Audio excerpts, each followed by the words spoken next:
Welcome to Wednesday's edition of Take 5, where we're taking the words of Christ and seeing if in 5 minutes we can find any relevance whatsoever to our lives.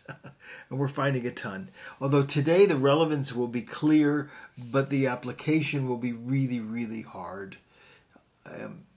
A word that became really popular a few years ago, someone wrote a book called Radical, and the Christian life all of a sudden became radical. Well, I don't know how much radical it is. There's every now and then it is. I know for sure that the passage that we're going to look at is kind of radical. Jesus has been teaching us how to live, saying that the law is great, sort of, but he goes much, much deeper. And now he's going to talk about the law of love. And just hear how radical it is, and let's see what we can't make out of this. In Matthew 5, starting in verse 43, Jesus says, again, quoting Leviticus, "You've heard it said, you shall love your neighbor." That's what it says. Then he added sort of a common application of it, which is just the opposite of it. You shall love your neighbor and hate your enemy. Oh, okay, let's sit on that for a second. Jesus gave a whole parable about loving your neighbor when he gave the story of the Good Samaritan. And in many ways, the story of the Good Samaritan demonstrated to all of us that our neighbor is not just the guy next door, which can be a neighbor that you ought to love, even if she's annoying. Love your neighbor, but it's more than just proximity. It's distance. It's distance in relationship, and that's why I used a Samaritan. Your neighbor is somebody that is oftentimes very much different than you and even has a need that you should meet. And so in the Good Samaritan was someone that had a need, and the Samaritan, who was so different and disliked by the people of Jesus' culture, can't believe that that would be in the neighbor story. Yeah, it is. And that's why loving your neighbor means loving people that are a bit different than you, culturally, racially, religiously. Love your neighbor, not just the person that's easy to love next door that brings over brownies that taste really good, and love them too. Love the brownies too. But love the person that's much different than you. That's your neighbor too. But Jesus adds the phrase, and hate your enemy. Oh, wow. For I say to you, here's what Jesus says, here's the radical part. Love your enemies. We'll get into that in a minute, but how do you love your enemies? And pray for those who persecute you.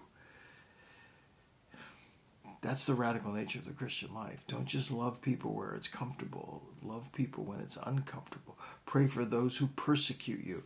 We don't know much of that in America, but we've heard stories in China and in the world of where Christianity is illegal.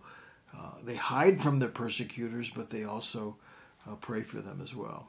When you do that, when you love your enemies and you pray for your persecutors, verse 45, so that you may be children of your Father who is in heaven. Children meaning there's a family resemblance. Christ was dying on the cross, and he said about those that were killing him, forgive them, for they don't know what they do. You'll look like Christ when you love those that are persecuting you or your enemies. You'll look just like your Father.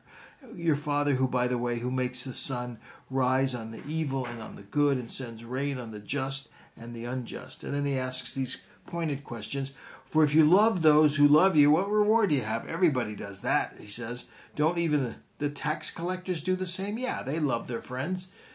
And if you greet only your brothers, what more are you doing than others? If you just hang out with people that are close to you, your brothers in church or whatever, those that are exactly like you religiously, spiritually, politically even, if you just hang out with them, what's the big deal? What more are you doing than anybody else? Don't even the Gentiles do the same? You must be perfect, whole, complete, even as your heavenly Father is perfect. As you love the unlovely, as you love the enemy, you will look just like your Father in heaven. I told you it was going to be radical, but it is.